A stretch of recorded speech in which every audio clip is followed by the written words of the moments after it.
two of them are present for the official swearing-in. That we'd like to get through tonight after we talk about the monthly report. A little slower month this month. When it's in good weather. The reserves put in nine full days last month, which is a valuable asset to us. And the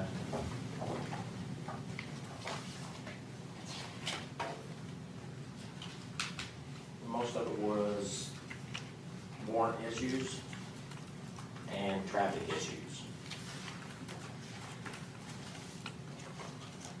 But tonight we have two of our new reserves coming in.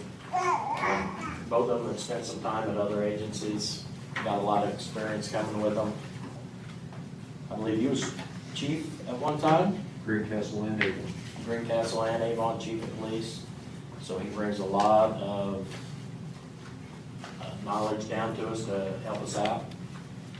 And we have another one that was at Bainbridge and Greencastle. Yes, sir. So they just thought they'd like to be part of our program down here. So if you guys want to come up here, they've got some family members here. If you want to stand up and take pictures of them while they're getting their official swear-in.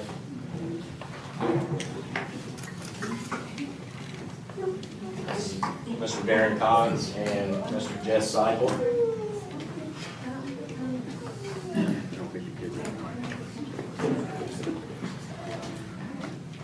Just raise your right hand and repeat after me.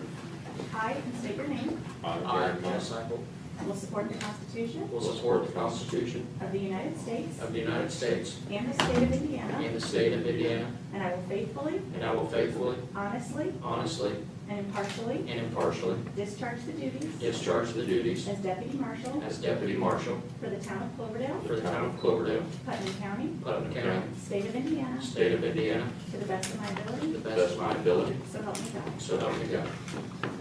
Thank you.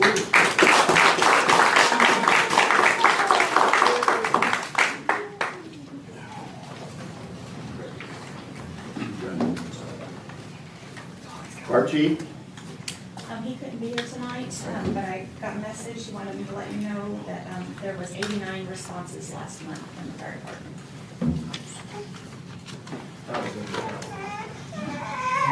I didn't get a breakdown, so I'm not sure if that's total. I would probably say so. Yeah. Okay, town manager.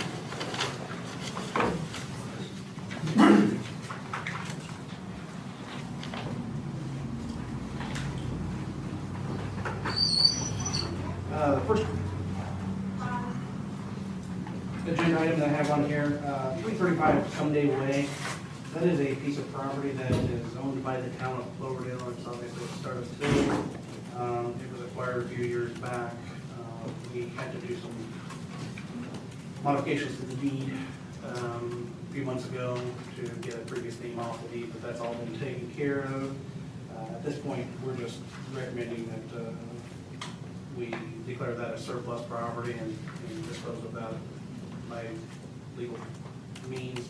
Mr. Shagley has put together a resolution, I believe. I think that's in your packet, maybe in your packet.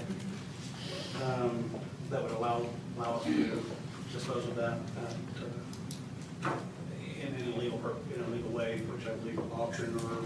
Yeah, or even advertising and take sealed bids, and go for that next meeting. But you're basically, one, you're declaring the property surplus, which allows you to sell it to your designate him as your sell over to handle for you, to handle all the paperwork.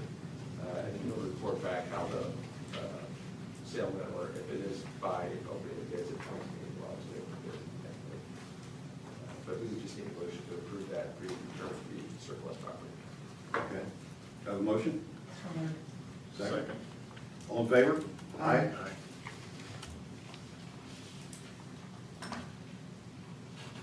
The next item that I have is Whispering Winds electric bills.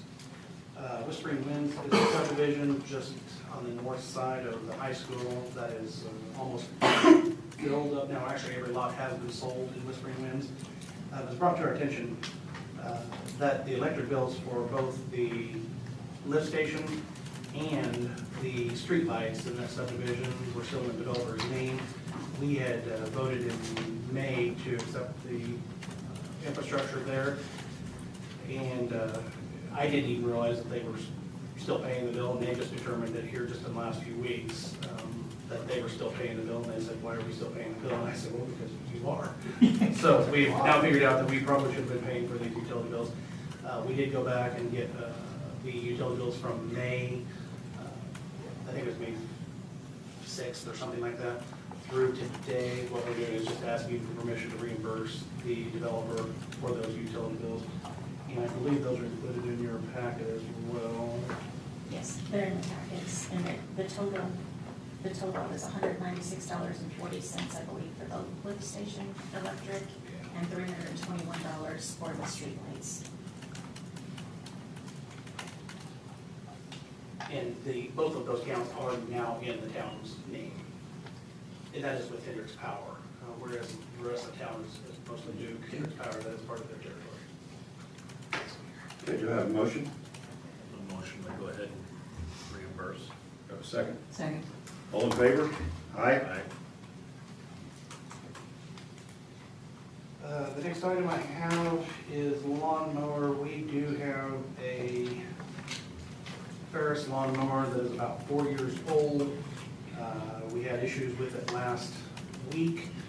We took it to JTN on 231, just north of 40, to look at it and get it serviced, and they tell us that the engine is actually no longer good, and we would have to replace that. The estimate to repair that was about $3,500.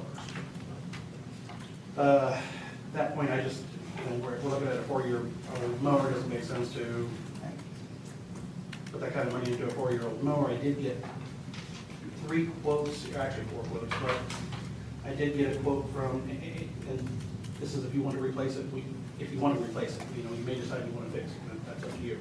But I did get a quote for a Ferris, very similar to Ferris, to the same model we have. It came in at $9,039. An X-Mark, which is comparable at $9,200.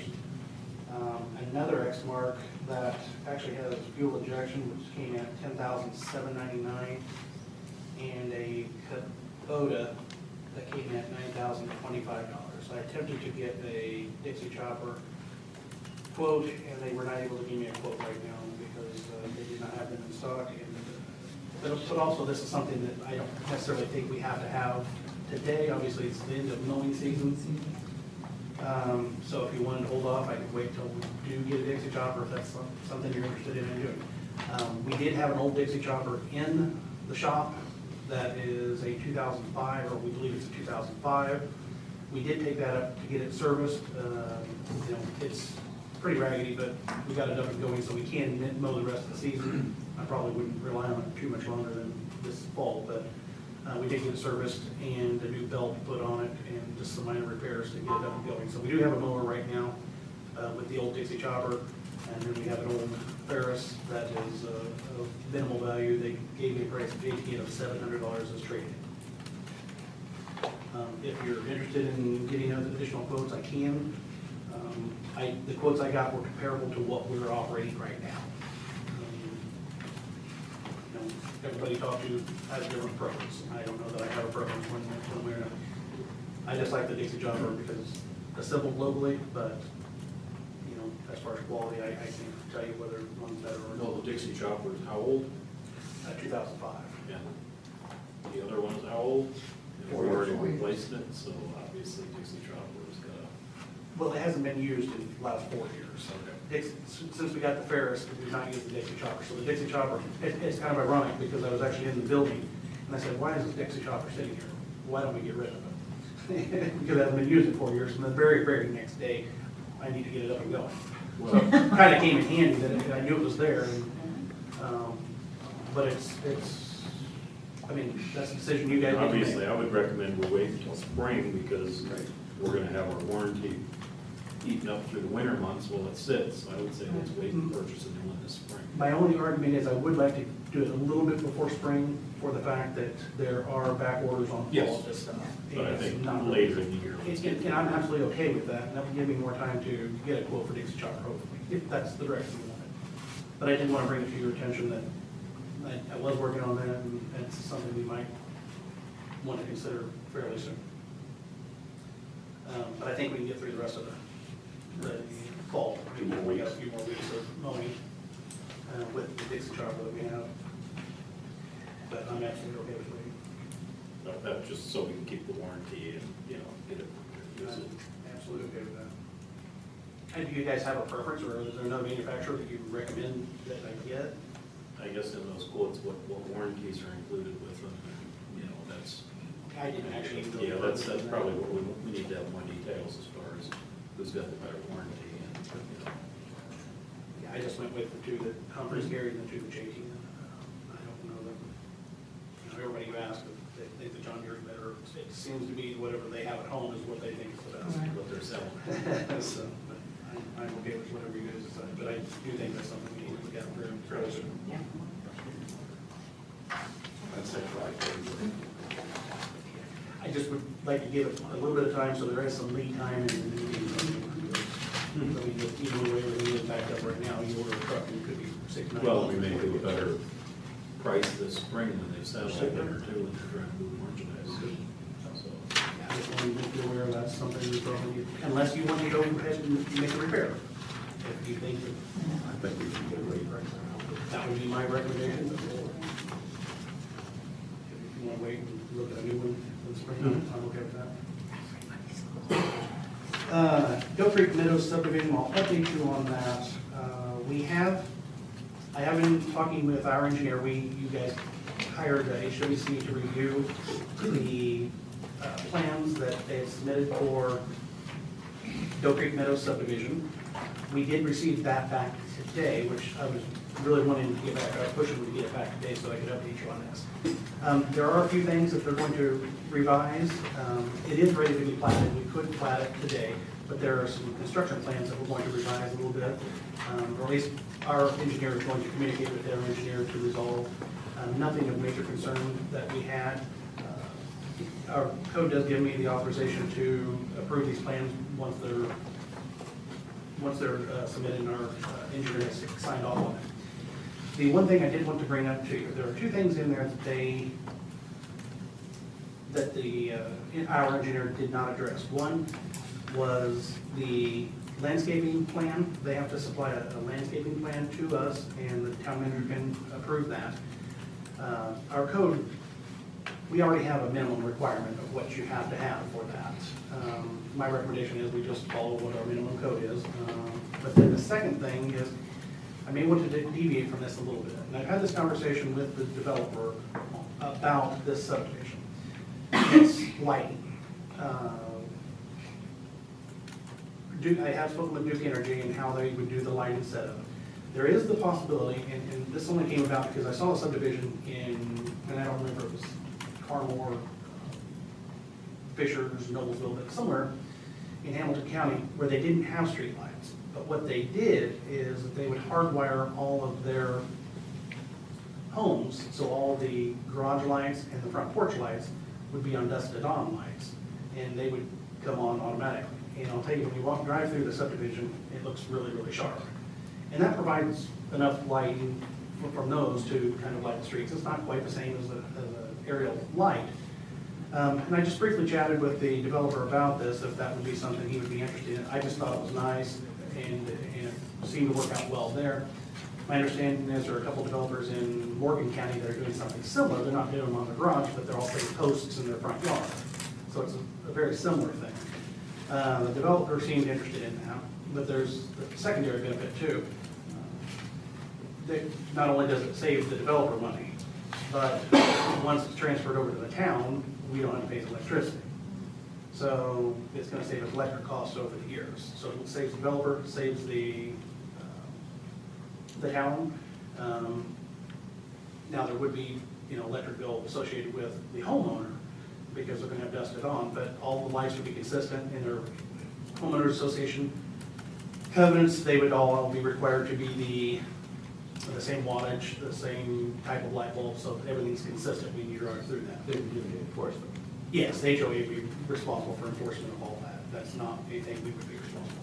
It's just kind of a little variation or deviation from what our lighting scope typically is. When consulting our consultant in regards to this, he said that would be up to the town or the town manager to determine if that is acceptable. Now, there are about 3 areas, maybe 4 areas in this subdivision, and I think light poles would be necessary. One is along the driveway, the second is along the west side, if you remember how it's set up along the green space area, because there would be no homes there.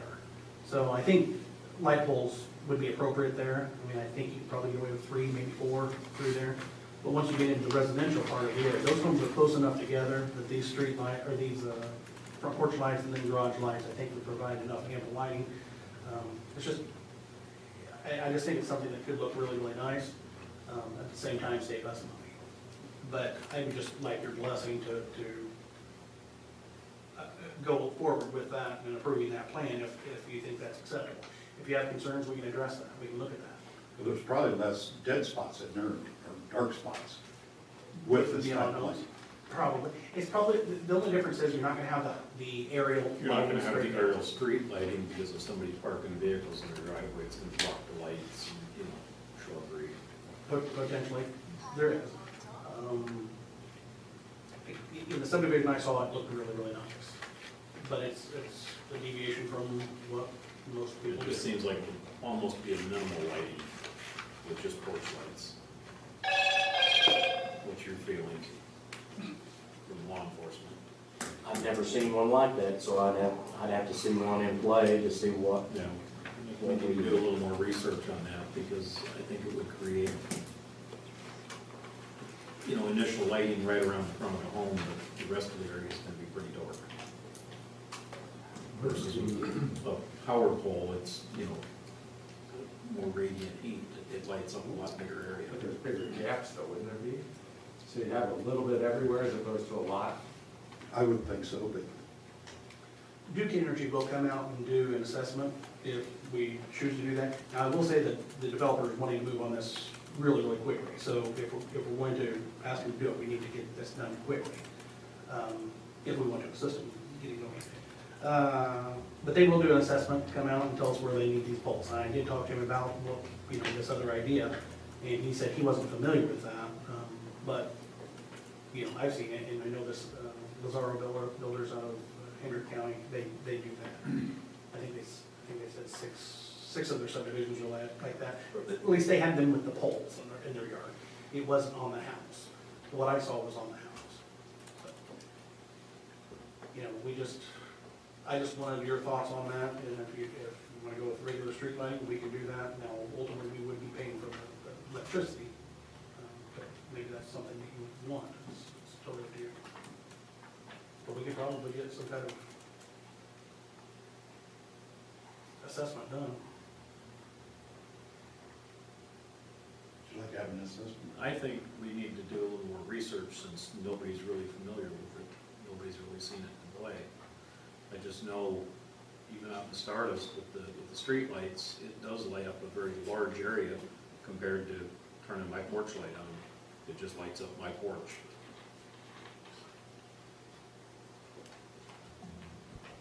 It's up to you. You make that motion. I'll make that a motion. Second. All in favor? Aye. So get us an assessment, and we'll go from there.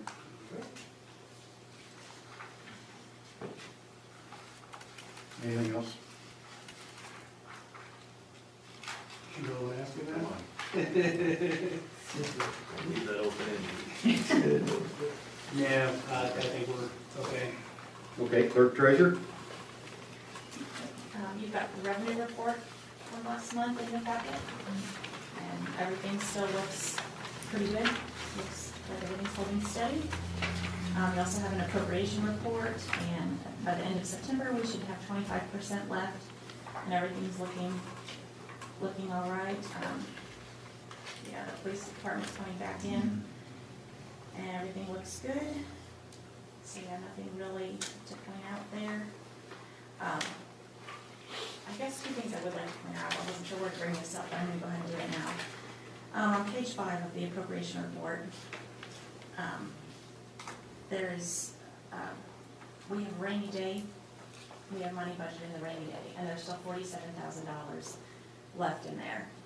And I'm just bringing that to your attention, that a rainy day is not something that gets, no money goes in there unless we put it in there every year. So if we spend it and don't replenish it, obviously, that's gonna happen. But we do have some appropriated, and I know there's been talk, and we'll get to that later on down in the budget, about possibly coming up with some money for zoning items. And I'm just pointing out that we do have some money there if council so chooses. Also, at the end of the year, if things look like we're coming under in our general fund a lot, and if we are, we can put up to 15% into rainy day for money that we didn't spend in our general budget this year. I don't know that we'll have a full 15%, but I'm estimating, and this is rough because I'm still learning a lot, but I'm estimating we might have about between 50 and 75,000 to move into rainy day if council would like to do that. So I'm just throwing that out there so you guys can think about that. You also have sewer budgets and a water utility budget in there. And I mean, the only thing I would like to point out is the water budget.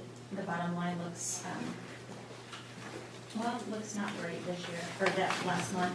And that was because I highlighted 3 items, and those were the large items that council approved last month to pay. So that's why that last month looks a little out of kilter. We paid 3 big bills. Claims, I just have a couple this month that have come in above the amount to prepay. The first one is in your packet, invoice number 14950. It's from Eco Infrastructure for $2,893.70. And I think Jason might speak to this. I believe it's a back truck. Okay, do I have a motion to approve this? So, Do I have a second? Second. All in favor? fine. Aye. And the second one, I still have the McAllisters from last month that was carried over. I wasn't sure if Attorney Shankly had any information on that one. We've been working with that, we're just trying to set the meeting with them to go in person and discuss it with them, and we're just having some logistics issues. I still do have a couple carried over from the police department, but as we tabled the SOPs, I think we'll just table those and wait till we figure that out as well. Okay.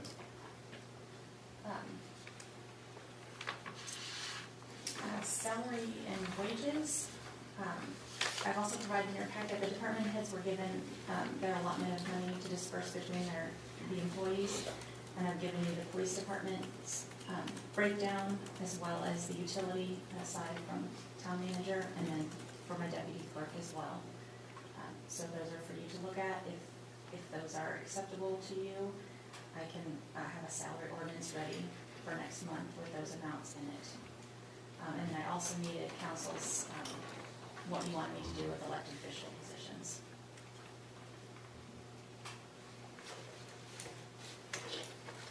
Any thoughts? Probably wait for a full council to discuss it.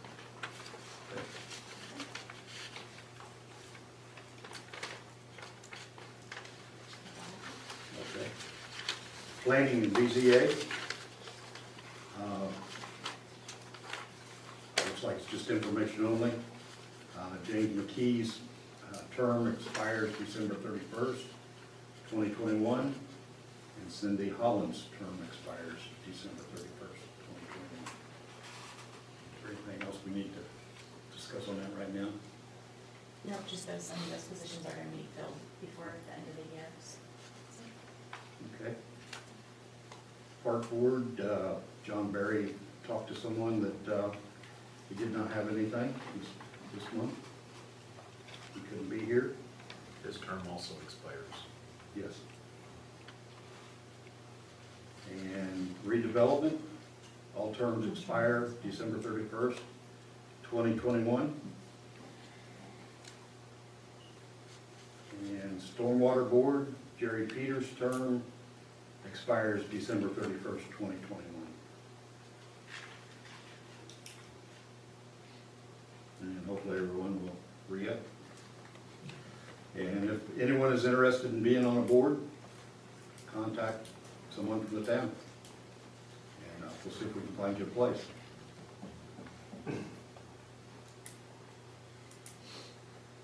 Putnam County Convention and Visitors Bureau, Mark Wingler's term expires December 31st, 2021. And Steve Bowdy's term expires December 31st, 2021.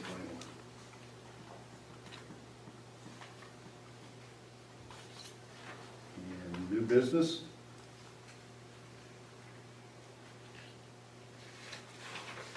Putnam County Park Board, Eric Freeman.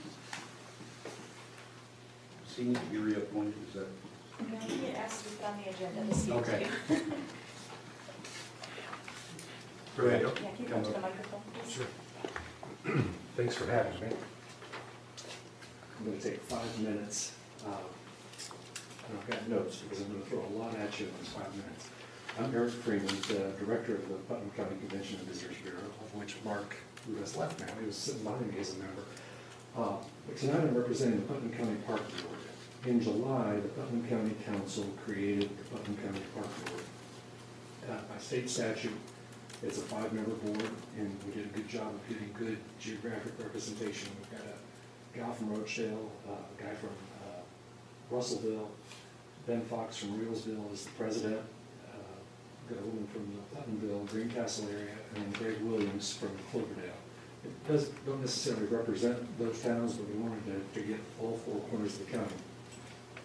Through the next 6 weeks, the County Park Board is going to be creating a 5-year master plan, and that's why I'm here. I just wanted to make sure that Cloverdale, and especially the town leaders, are aware that this planning process is going on, because once the plan's created, it's going to tell us what to do annually for the next 5 years.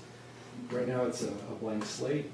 The Park Board is new, so there is no preconceived notion, and the sky's the limit.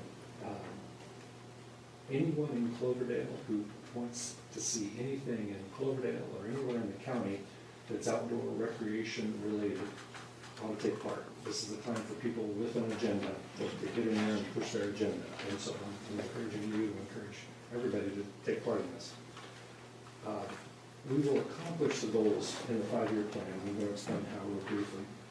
People Pathways, which has existed for more than 25 years, moved into the Visitor Center in February, and we incorporated it in May as Putnam Parks and Pathways in order to create a bigger tent that could do more than just trails, could do anything outdoor recreation related. In July, Friends of the Park of Putnam County, which has been the county's Parks Foundation for also more than 25 years, also moved into the Visitor Center.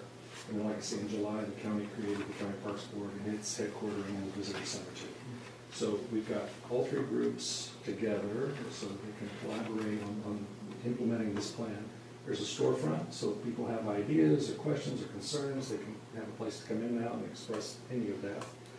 And so now at this point, we need a plan.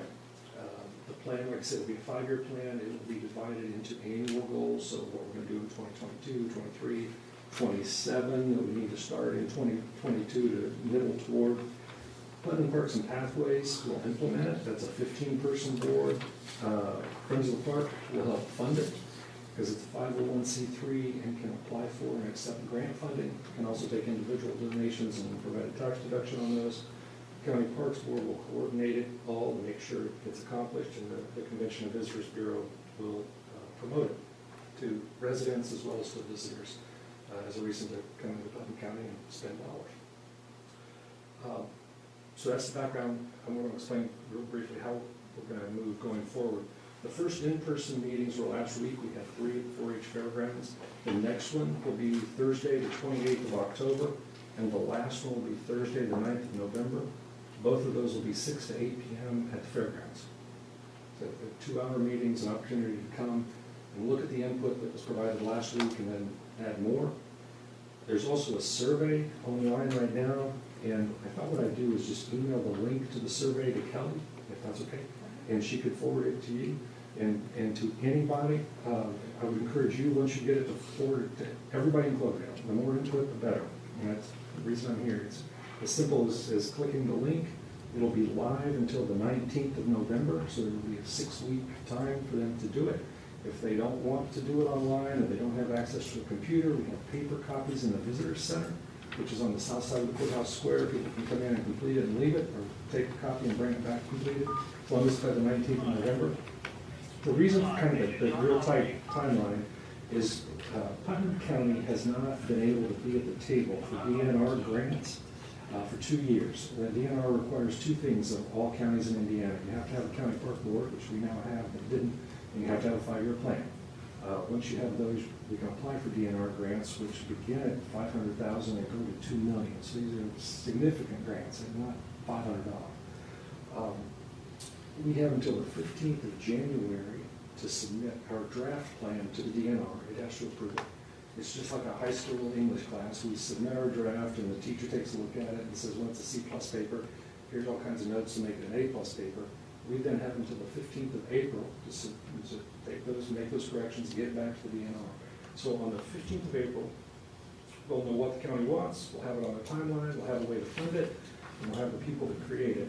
And so my goal tonight was just to give you that background and ask for your support in promoting it to the people of Cloverdale. We had it in the newspapers, promoting it on WRED radio, Putnam County Chatter on Facebook. I've spoken to a lot of groups and said the same thing, push it out, but I thought, you know, I want to come to Cloverdale, I want to go to Rochdale, Musselville, and just let you know what's going on and say, help us out, because it will help you in the long run. Questions?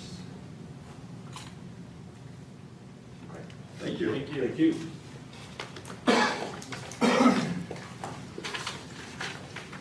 Is Kathy here? I'm John Trock. I'm her project manager for her trailer. She's in the hospital as of this morning. So I'm here to speak for her, and her grandson, Marcus Renner, is here just as witness as such. Is that okay? Okay. We're here because Kathy is trying to get connected to the city sewer. Okay? And back in August, I first talked to Jason, and he told me that it was a $1,000 fee for people living in the city for water and $1,500 for people outside the city. He also told me the sewer connection was $1,000 in the city and $1,500 when out of the city.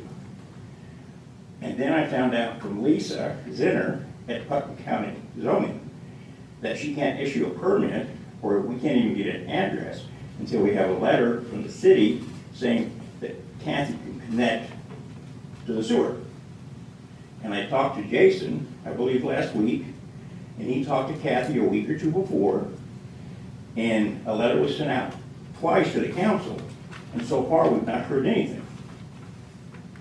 And you've got a packet by your agenda and stuff, something in it. I don't know what's in that packet. I think it's just information, right? Yeah, I just did an aerial, that's all that was, so, of the property, so they could see where the property was, that's what I'm Right. talking about. Okay.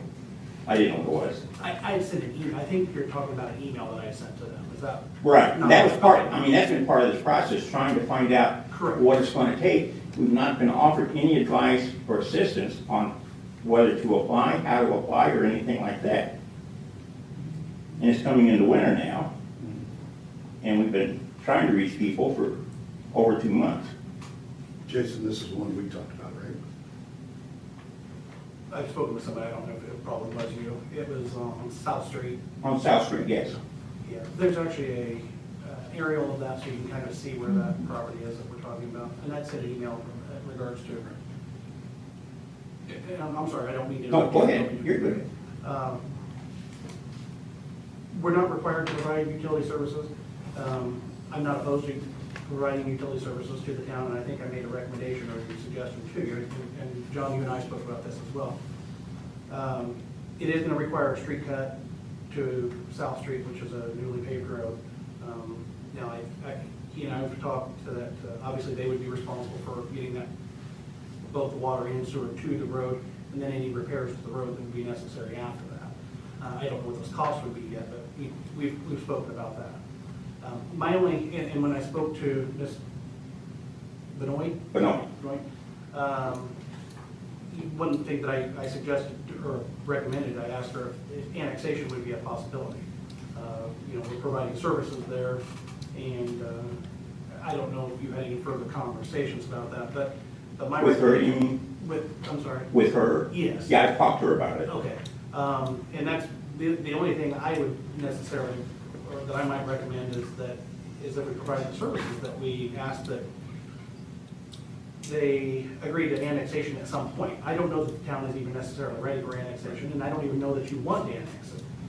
But if we're going to provide the service, it would be nice that if in the future you decide to annex it, because I know you know that area down through there, and if you look at that area, it's a jagged mess. This is the perfect opportunity to try and clean that up a little, and we would have forced annexation at some point. And I'm not sure it's worth going through the process. We did talk about this. The cost of, and the legal process of annexing just one parcel. Right. It's just, you know, a year from now, 5 years from now, maybe 20 years from now, that if we decided to annex there, that would be a parcel we wouldn't have to worry about because it had been agreed upon. It's it's real crazy if it's a voluntary, they say, let them in. If you try to bring them in, that's where it gets a little costly, they fight it, but if they voluntarily come in, it's not a horrible time-consuming process. But I definitely agree with Jason that anybody outside the town limits who you provide service to in the future should have that waiver of annexation in that agreement. And I don't know if you've been doing that, this is the first one that I've come across. Okay, so I think we set the precedent that if we're gonna provide utilities outside our town limits, you're gonna waive annexation in the event that ever happens. And it's not and this isn't some crazy concept, this is very common in utility in the municipal world. And John, she's good with that?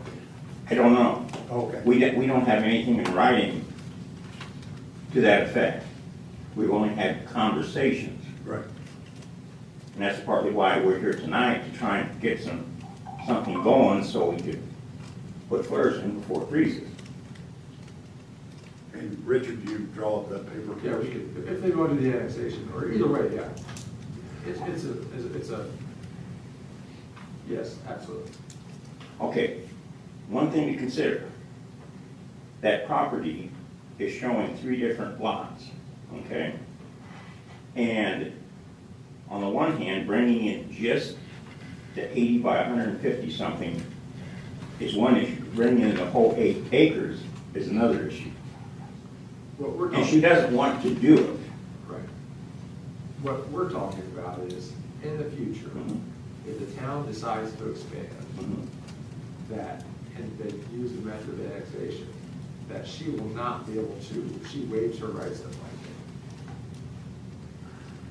I would just recommend on that parcel, the parcel where the house would be, not the house that she. Not the existing house, but just the parcel Where for the this- new Correct. trailers going in. Yeah. Correct. Yes.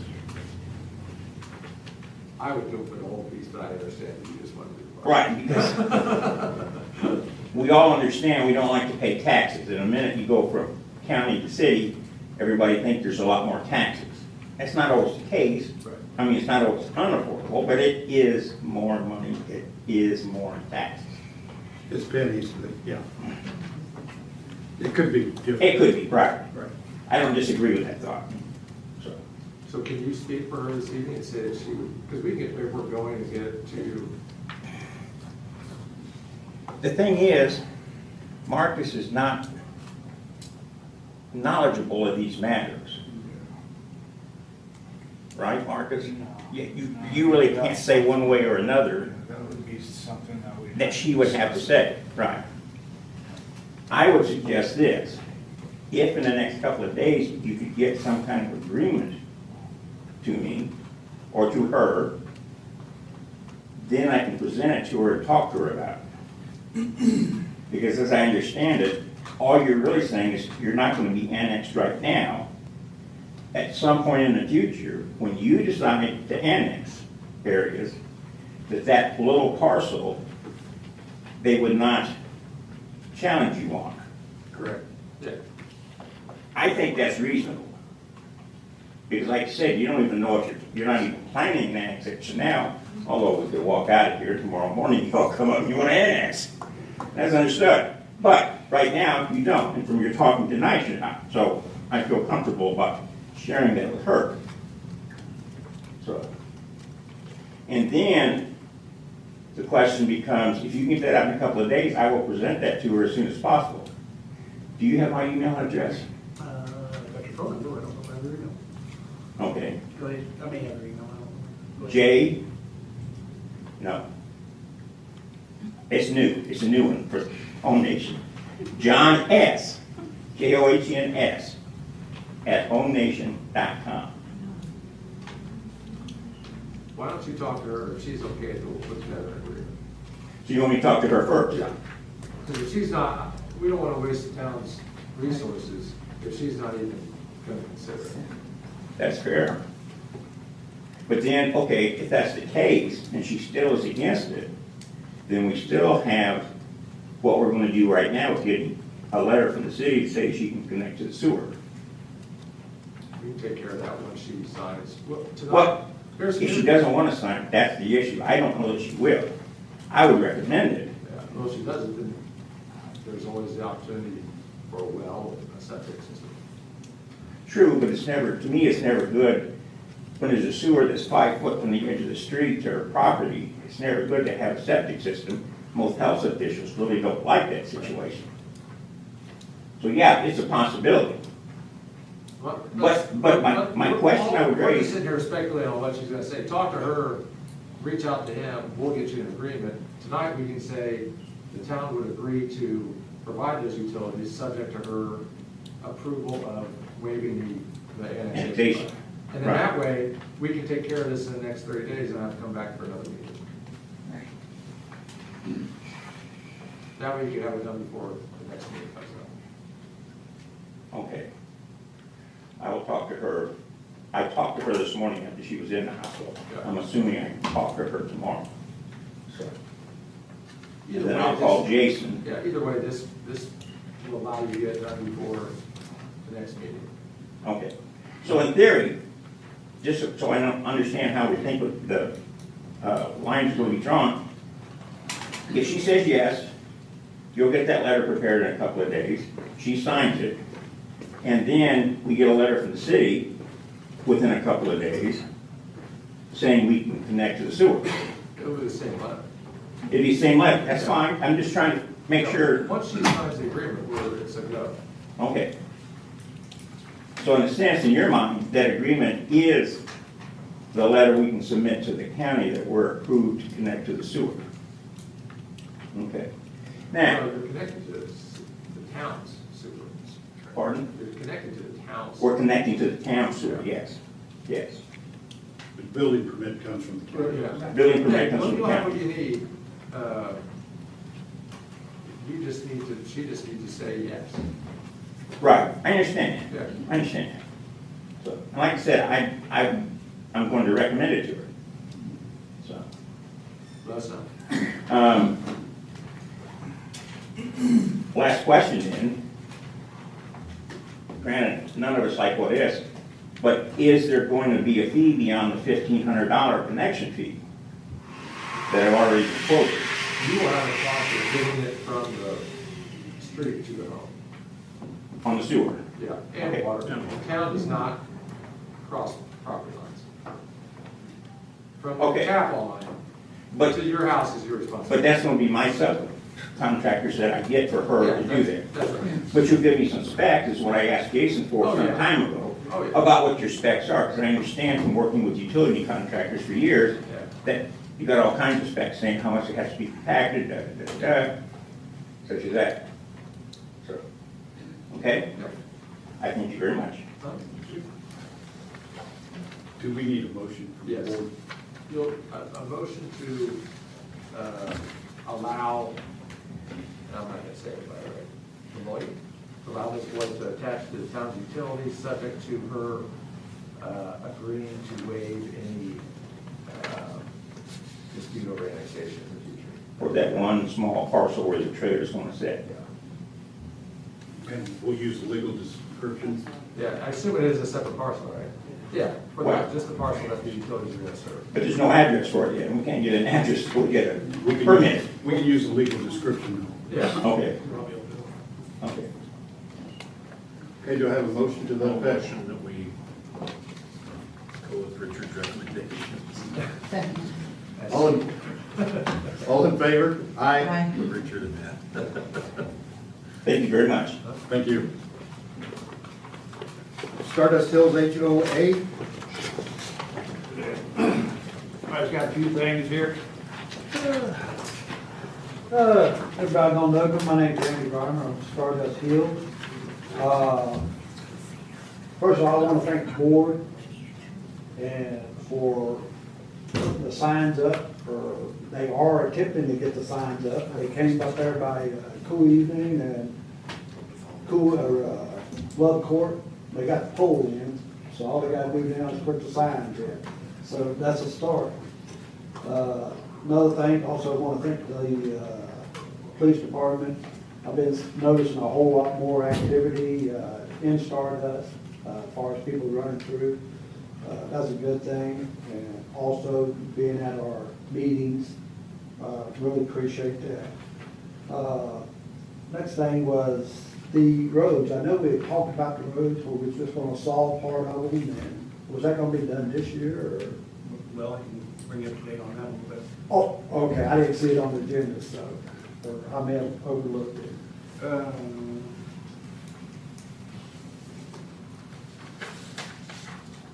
Okay, it's not on the agenda.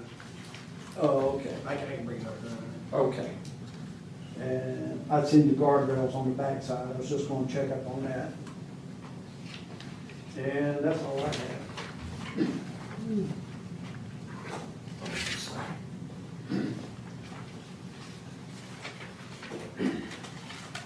okay, Jason, go do that after the meeting is down.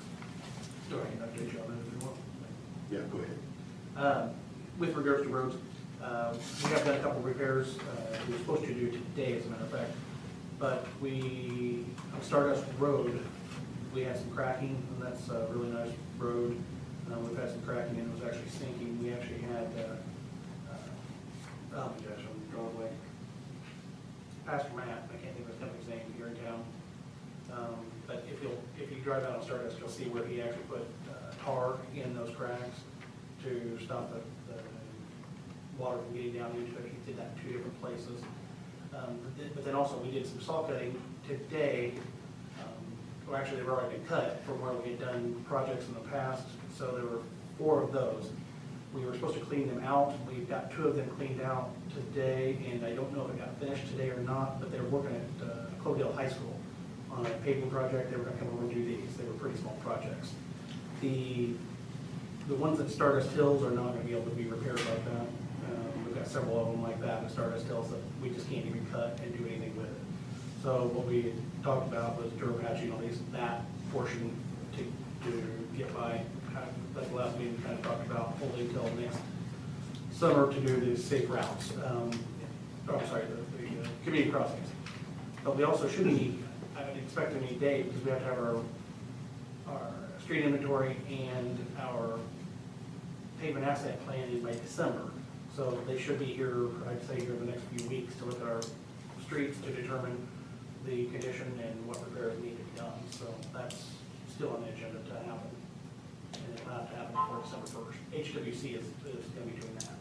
That's, you guys have signed the contract to have them do that.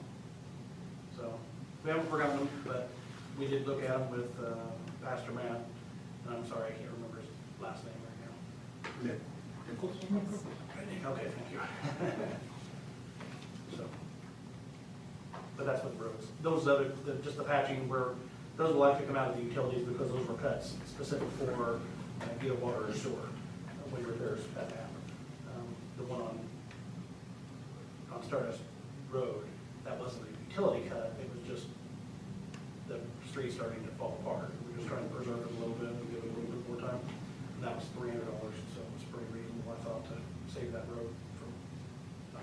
pothole next April.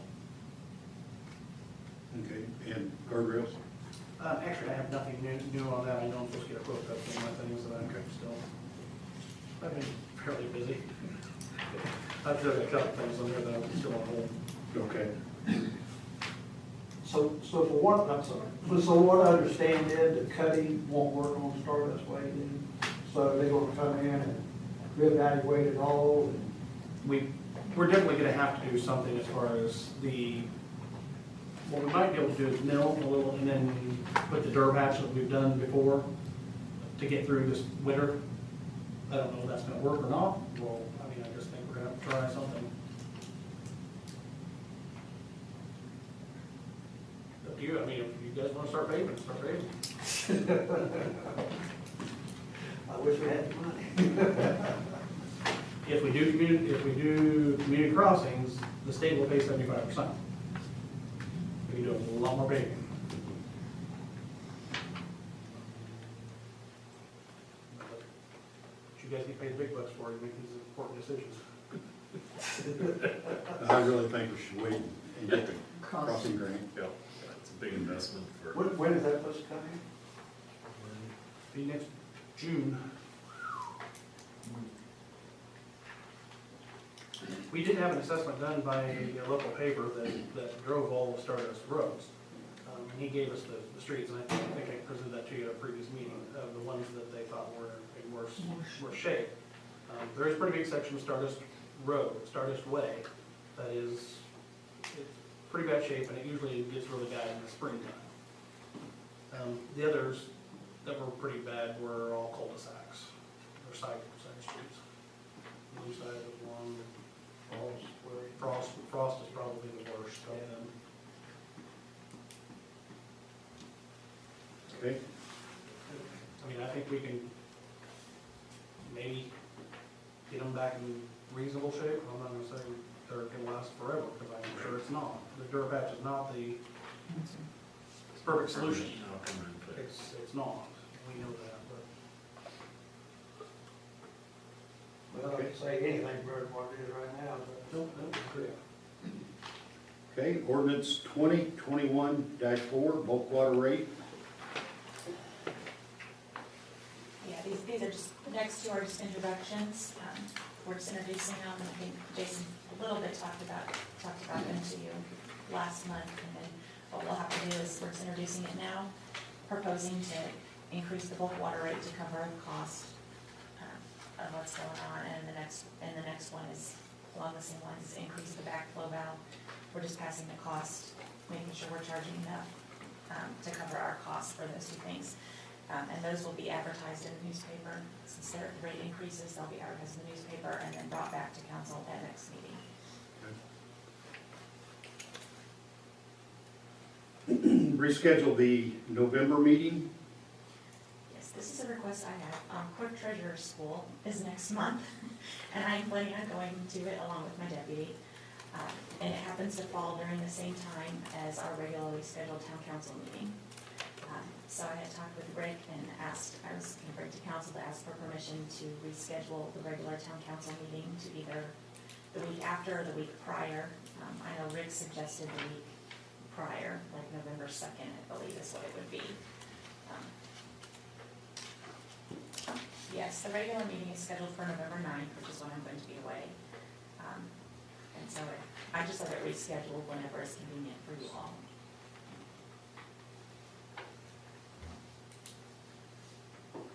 Could we do the 16th instead of the 2nd?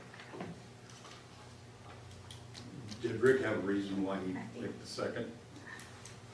Well, he had asked for the 2nd originally, but let me double check my text. I think Yeah. he Yeah, that's said, election Yeah, I've day. got conflict that Tuesday. I think he said he would be okay with the 16th, but let me.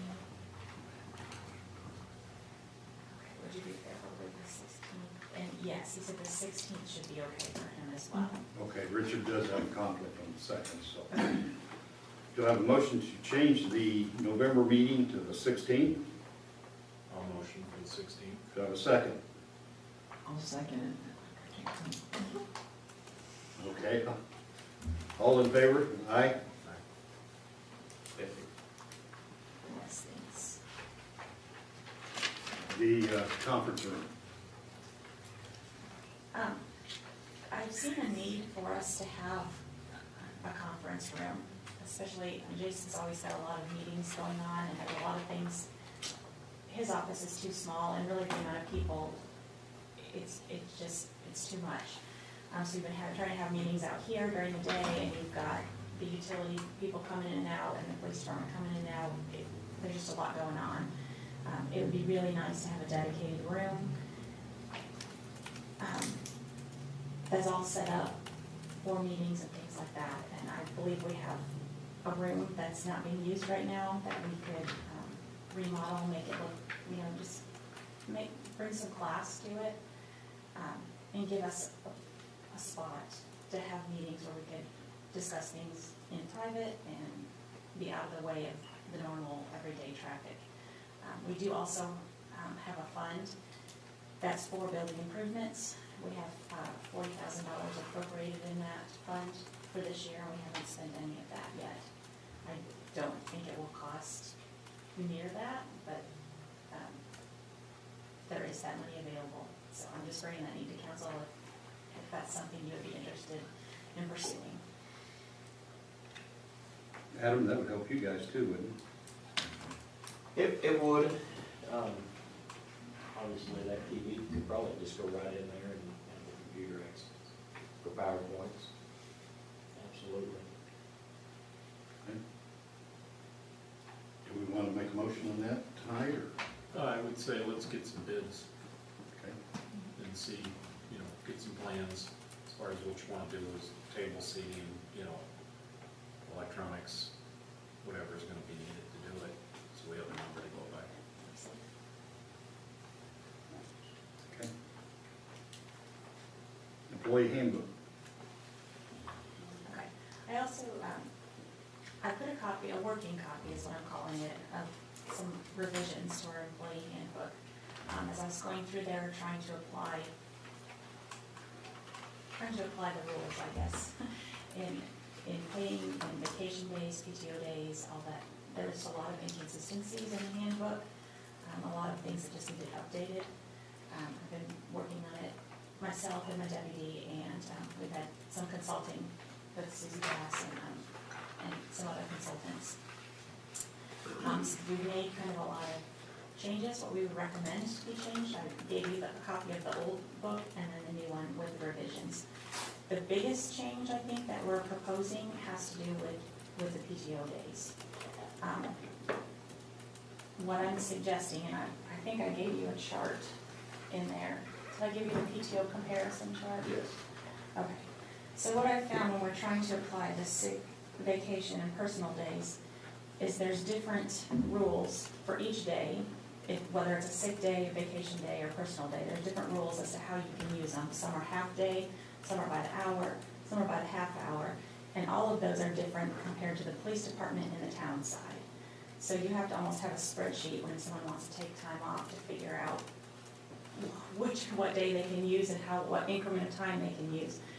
So I'm just I would love to bring just some consistency to the whole thing so everybody, and make it easy to use. I would like to do away with just all the sick, personal, vacation, make them all personal time off. Basically just combine them all into one lump sum. They get that many, PTO days, they can use it how they want. I talked with Steve as far as the breakdown. He thought hourly, let them use it in hour increments. I haven't talked to Jason yet, so I don't know what his feelings are on that. But that's kind of where I'm thinking, is that we just give them a set amount of PTO time at the beginning of the year. They can use it in hourly increments throughout the year. We do that in our office, we got rid of sick time, that way no one has to lie and say they got a doctor's appointment.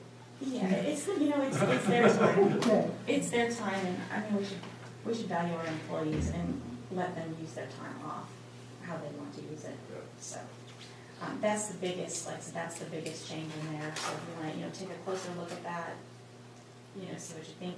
If you want to change it, however you want to do. Canine handler gets what, a half hour off? Extra half hour. He gets an hour shift. Yes. It works out to an hour shift. Yeah. Yeah, that's not in, Well, that's I separate was just from thinking this. if you've done less than an hour of his time, Oh, I see. that would mess him up, but Yeah, just so we don't forget him. yes, yeah, that's, I mean, and that's accounted for on every time sheet. We have a separate, he has his own separate column where we're keeping track, making sure that we're in compliance with the Garcia law, Yeah. so. Okay. So, yeah, other than that, you know, if council just wants to look those over and bring things up. Just a question on that. Is that gonna change the time frame that is needed to request this time off? I wasn't in the meeting with you and Steve, so but I scheduled most of the time off, so I just wanted to see, because on sick time, or on personal time, they've got it at will. They can call me an hour before shift, but the rest of it kinda had to be planned a little bit, so. Like the wording that they have to get prior approval, I'm not sure we can. Yeah, I think we would have to write it, if somebody's gonna take a 2-week vacation, that you get notice for that, not just call the day before and say, hey, I'm not gonna be back in 2 weeks. Yeah. Yeah, well, definitely we'll get together and work that out. Okay. Anything else, Kelly? I think that's it. Okay, old business. Town hall security system. Nothing to report there. Okay. Blue Sideway sewer project. Lots to report here. We are so excited. Today, we sent the pump back. They did complete that project today. So it's up and running. It is. We thought we were gonna have it up and running last Friday and had some error issues with it, and we were back yesterday, got the pumps going yesterday. And they did some of the site work and grade work there today, put down grass seed and built the driveway, and their equipment's gone. Well, they got one piece of equipment to pick up, but it is done. Okay. 10 months after the fact. I knew it was gonna take a while. 11 months after the fact, I'm sorry. 11 months. 51 East Columbus Street tree removal. This was a tree, you asked me to get another quote for tree removal. The previous meeting, I had a quote for $1,800 to cut and remove the tree at 51 East Columbus, but if you remember, it's the tree that's between the sidewalk and the street. I did get another quote from, actually, he apparently saw it in the paper or something, but he knew about it. He called in shortly after, and he spent a quote of $24.50 to remove the tree, but he would also remove the stump, and that was an additional $650. So that was your second quote that I received. So the first was substantially less.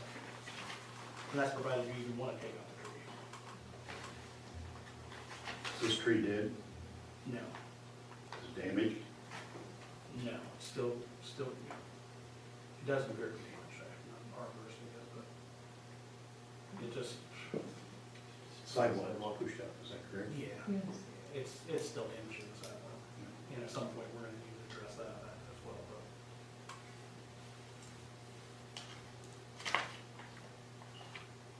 And basically, the sidewalk's the only reason. That would be the only reason. He claims that the roots are growing towards his basement, the gentleman, not in my office. That thinks that's going to cause damage to his house, whether that's the case, I don't know. Has anybody give him that opinion, or is that his opinion? I don't know. I I'm think right sure they now- are, that's the only logical Yeah. tree to grow that way, but it's going to cause damage, I don't know. I guess at some point, that will. I think at this time, we should just table that.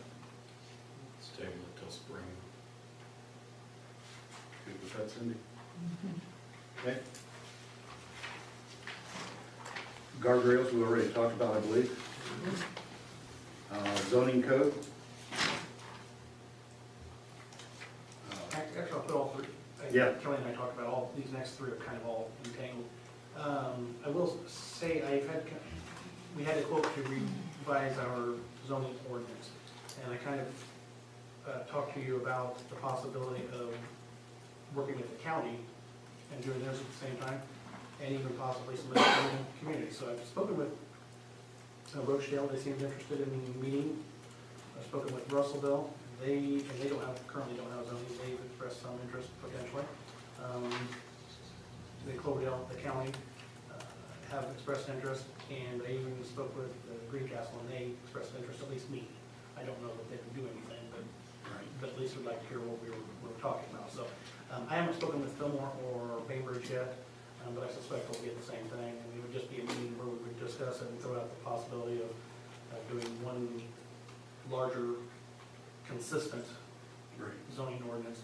Everybody, again, would still have their own BZA, plan commission, you'd still be responsible for your own community, it would just be, everything would be a little more consistent, so. I did get some response back that some people would be interested in at least hearing, so. Okay. I haven't really been too active on that, just because I've got some other things to worry about at the moment, but. Sure.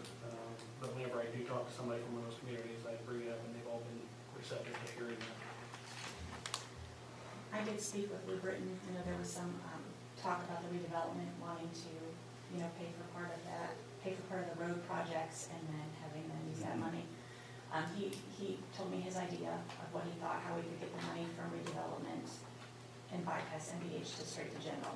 He told me his idea, and he encouraged me to ask the State Board of Accounts to make sure that that was a legit way, which I did, and they just got back with me, I think last week, and said that we could not do that. That if we use that money if we use road money, it had to be reimbursed to the road funds. They could not be reimbursed to general. So that's why I did bring up the rainy day solution. If council still wanted to do that, there was another option we could use. Okay. Anything else? Opportunity zone update, is that the same? No, this is a little bit different. We're real close. I actually have a sample. I'll probably give it to you, send it to you in email this week. We're doing a prospectus that Purdue University is going to put together, and we've got a sample right now that Kristen Cleary, the Putnam County Economic Development Director, has put together. I was reviewing it today and just doing some small adjustments to it. So we're going to have that prepared fairly soon. I will tell you this opportunity zone has, I'm not going to go into details about these projects yet because I don't know if they will be projects. But I have had 2 different lunches with potential developers here in town specifically because of this opportunity zone. So it has sparked some interest from people that have some funds that would like to reinvest that could potentially invest in Cloverdale. Both meetings seem to be, I thought, successful. It was the opportunity zone that has sparked their interest in Cloverdale. Mm-hmm. So there's 2 parts of that opportunity zone. One is the investor and the other is doing this prospectus. So both are still in progress. I'm guessing we're going to have a final project in maybe December, January. Okay. Private Drive and Beagle Club, any updates? I can. Greg at ASA Land Surveying has the legal descriptions for 3 of the property owners. We had to, on the Heyman property, for the old Holiday Inn property, we had to go back and talk to the engineer to figure out exactly what size, if we did a cul-de-sac, and I don't know that even the cul-de-sac's gonna happen, but we're at least gonna set it up to do it if we decide to do it. So we're just waiting on the legal description for that as well. So hopefully that's gonna happen very soon, because we do need to get this on our road inventory by December 1st. So we've got to get something back from him very quick. I know he's got 3 of them prepared. He's just on that 4th one that he was working on. Okay. All righty, is there any questions from the audience? Go ahead. Oh, they decide when they're gonna do Halloween Yes, it is on the marquee out front. or? Okay. I was gonna get in trouble if I didn't announce that. Okay, Halloween good. is the 30th, 5 to 8. And there is the chili, Back to Blue Chili Fest with the vendors and all that stuff like we had last year. If any of you was there, you got a really nice safe out of that. There'll be raffles and stuff like that going on. There's gonna be a band out here, and that's gonna be from 11 to 5 on the 30th 30th as well, right before the trunk or treat. Trunk or treat will be out here as well. And the high school's having trunk or treat at the same time between 5 and 8. So a lot going on the 30th. Okay. Anyone else? I've got one last thing there, I mentioned, and I could put this on the agenda, but Kelly and I have both been attending meetings with the school corporation. They're going to be doing their annual service learning project. We've got several projects that we've already submitted to them. They've got a bunch of projects. That is going to be on the 22nd, October the 22nd. If there are any projects you specifically can think of that need to be done, and these are things that can be done on private property. These kids are living on private property, so if there's someone you know that needs help or assistance with a project around their house, raking leaves, washing their windows, it could be whatever. We've submitted a few projects that the town would benefit for as well, so. The 22nd, and I have volunteered all our utility employees, because I will be out of town. Oh, you planned that, huh? Making friends every week. I wish, honestly, I wish I could be here that day. Sure. Okay, anything else? Jason, do you have a number for that, for the school? You can call me if you want to Okay. get hold of me, or I can get you their number too. All right. And there's forms on the website. If you go to our town website, there's forms if you want to just fill one of those out, and you can turn it into the utility office or the high school, either one. Okay. And they are looking for projects still. Good. Okay, if there's nothing else, we'll call this meeting adjourned. Real quick, I forget the gentleman's name, but that study they're gonna do for the parks is really important. I would really, and this is a great opportunity for you, if you always wanted something at one of your parks, this is the time. He kind of made reference to that, you know, if you're gonna lobby for something, this is it. This is gonna be your plan for the next 5 years, and this is what they're gonna follow. So if you don't get involved, don't complain that they're not working on something that you want to done at one of your parks. This is where they're gonna be able to apply, because of this group and this plan, they're gonna be able to apply for grants, and they're gonna have to follow that plan. So they're gonna have all kinds of money to do, in theory, they should have all kinds of money to do these projects. And if you want one of your pet projects on that list, participate. Go fill out that survey and have your friends do the same. He said something about having a store. Was he had a great house, or what did he have? Yeah, it's that convenience visitor across from the courthouse. But I think Kelly can put the link on the town's website, so you can go on and do the survey. It's got a big sign out front, right on the south side. Yeah. Okay. Question, does the town own any other land that's possibly earmarked for a park? Because, the park we have is fine, but it's really quite small and it doesn't have any adequate parking, and we really need a bigger park in Cloverdale. I don't think anything's earmarked right now for property to be used for a park. But, while we're thinking, maybe that's something we should be thinking about. Fill out the survey. Tell your friends. Okay. Call this meeting adjourned. Thank you. I